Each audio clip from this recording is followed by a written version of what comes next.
We know when it comes to our weather in Central Florida, things can change on a dime, be it afternoon thunderstorms or hurricane coverage. And we find because we have so many transplants here in Central Florida and, of course, tourists, there can be lots of questions every day about our weather.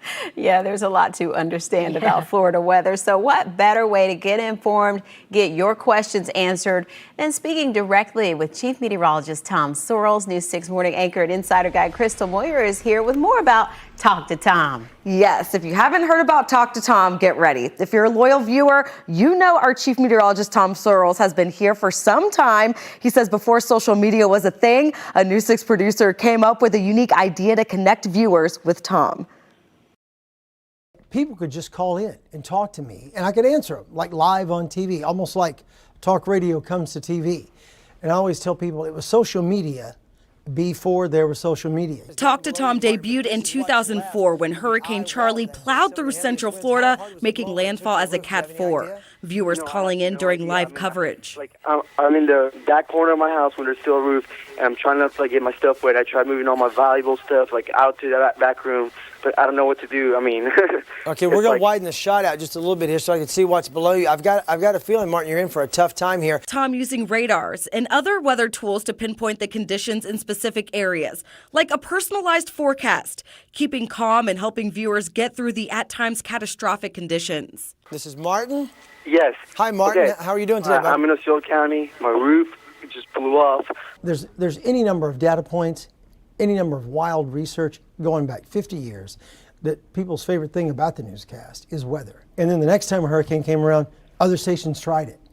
They gave up on it, and we just never did. So it's kind of become my thing. Well, what are the steering currents right now? What makes you think it's going to go north for an inch and then start going northeast? What dictates that? What it's got going on is that there's a front laying across the zone, and the front's basically stationary. Fast forward nearly 20 years, Tom now hosting the show from his home in the mornings in a more casual setting.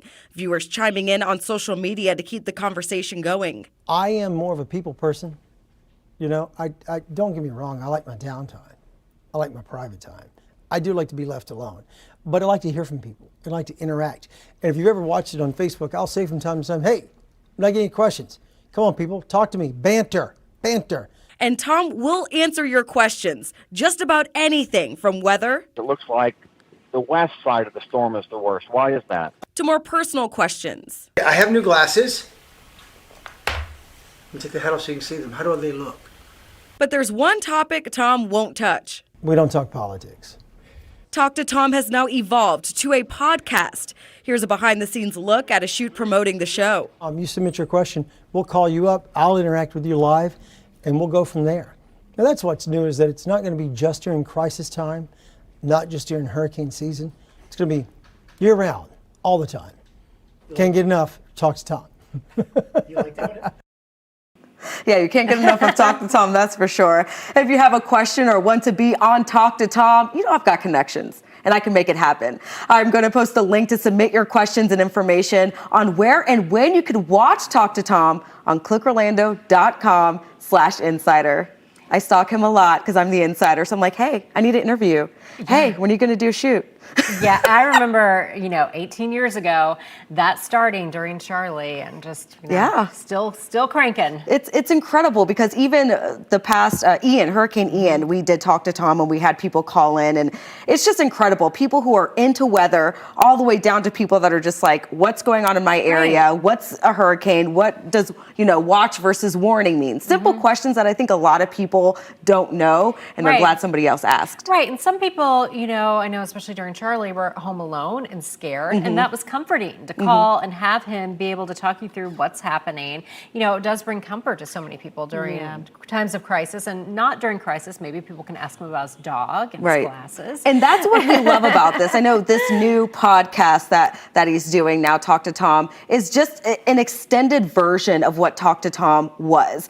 You could just see like the evolution from 2004 all the way up to now, and being able to really dig deep, talk to our viewers, really get their questions answered, and not quick, not quick to get them off the phone. And I think people appreciate that. And, he's so fun to talk to. Plus, talking about the weather is just always so interesting. So it's definitely something to, try to connect with him if you have time to get into Talk to Tom. Oh, he will talk sports.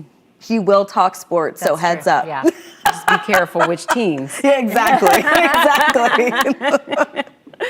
All right, so Talk to Tom isn't the only way you can share your weather stories with us here at News 6. We always want to see what you're seeing with your photos and videos on Pin It. You hear me always talking about it. We got lots of pins posted by you, our viewers and insiders, during and after Nicole yesterday. Right here, you could see some building damage and rock ledge submitted by Paul. This is in Brevard County.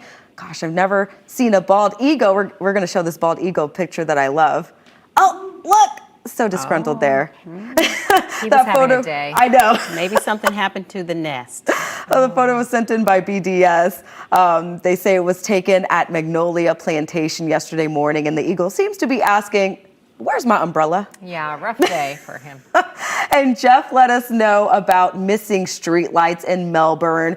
Things like that are always super helpful so we can let people know. And so your neighbors can see the warning on our Pins app too. And especially when the power's out, people start seeing those electric company crews. Yeah. Oh yeah, when they see them go down the street and they post it to Pin It, then everyone's like, finally, that's my street, it's coming. And then Tracy and Apopka, George in Merritt Island, and Mike in Melbourne Beach, they all sent in what they were seeing during the storm, which is great because we try to be everywhere we can, but of course we can't be in every neighborhood. So by submitting us photos and videos, you can help us get results for your neighbors and of course keep everyone as informed as possible. You can always submit your pins on Pin It by going to clickorlando.com/pins or using our free News 6 Pinpoint Weather app, which if you have it, it was very helpful during Nicole. Yes, it was. All right, well, we love it, and it's always helpful to connect with everybody that way. Thanks, Crystal.